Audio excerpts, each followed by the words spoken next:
Hey there, and welcome to this explainer. Today we're diving into a really profound, but honestly kind of overlooked concept. What actually happens when your circumstances just flat out refuse to improve? You know, we live in a world that is obsessed with quick fixes, right? Give me a 5-step plan to immediately crush my obstacles. But what happens when that obstacle just won't budge? What happens when endurance itself literally has to become your form of protest? And that brings us to the core question we're tackling today. What do you do when it just stays hard?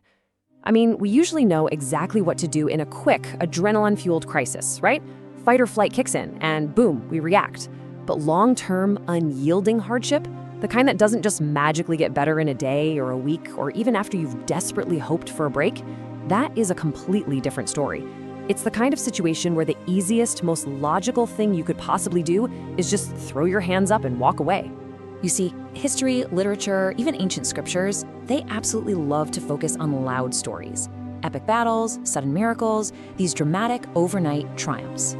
But today, in this explainer, we're going to shine a light on the profound impact of quiet stories. These are the stories of sheer endurance, of being present, of simply staying put. As you'll see, refusing to leave can actually be just as powerful as winning a battle. All right, section 1, an unthinkable loss, the story of Rizpah. Let's get right into it. So Rizpah wasn't a queen. She wasn't a prophet. She was just a mother facing an unimaginably unjust tragedy. Basically, her sons became the victims of a broken system trying to fix itself. One day, her entire world is just ripped away from her when her sons are executed. And the absolutely crucial point to understand here is that this didn't happen because of any crime they committed. Nope.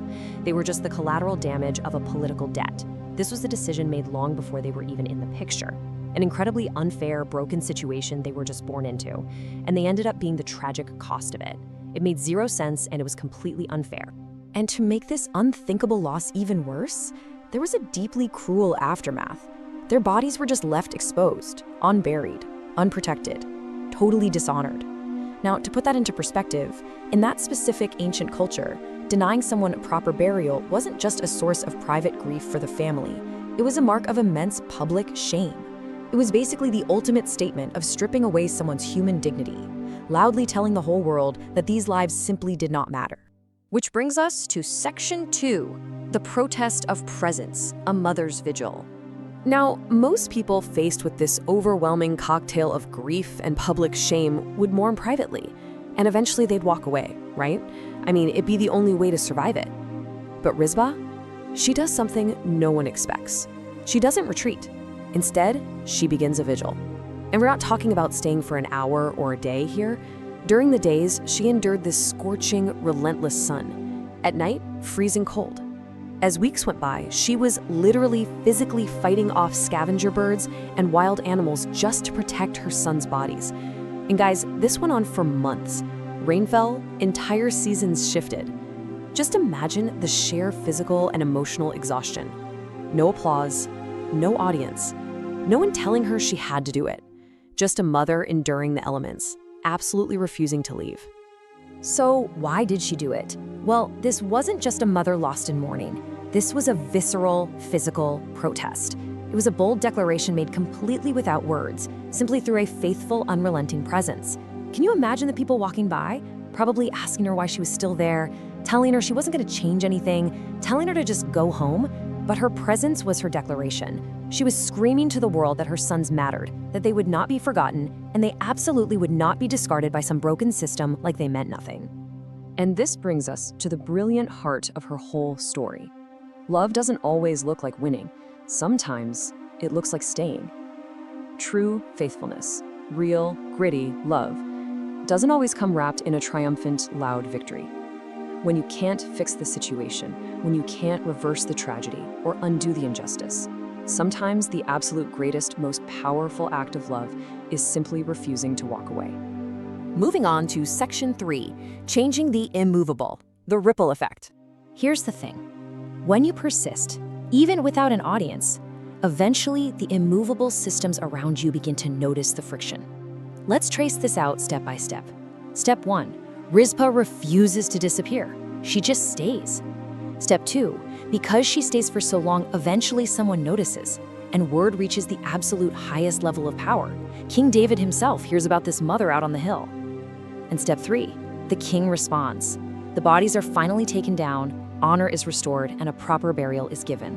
Her quiet persistence created a massive ripple effect that entirely changed the outcome. Ultimately, what power could not do, a quiet presence accomplished. Rizpah never held a political title. She didn't orchestrate some loud rebellion. She never stood on a platform or gave a grand speech. But by simply refusing to disappear, by staying when it was incredibly uncomfortable and unnoticed, she forced a broken system to finally make things right. Persistence has a very loud voice, even when it literally says absolutely nothing. All right, section 4, why you're staying matters. The modern vigil. Obviously, we may not be sitting on a literal hillside fighting off birds, but we all face seasons where nothing seems to change quickly, right? Some of you are carrying incredibly heavy things right now. We're talking deep-rooted family problems, crushing pressure at school or at work, long-term, exhausting anxiety, that painful sensation of constantly feeling overlooked. Or maybe it's prayers and hopes that just feel completely unanswered for months or even years. When you're sitting right in the middle of these modern burdens, man, the easiest thing to do is to just stop caring, to walk away, to ask yourself, does it even matter that I keep showing up? Well, Rizpah's story echoes across the centuries to answer that exact question. Yes, it matters. Just because something isn't changing quickly doesn't mean nothing is happening. Your consistency absolutely matters. Your choice to stay in what is right, to stay in love, to stay in truth. It matters deeply, even when it feels entirely invisible to the rest of the world. Think about it. When the heat of the sun was beating down and the pressure was at its absolute highest, she didn't leave.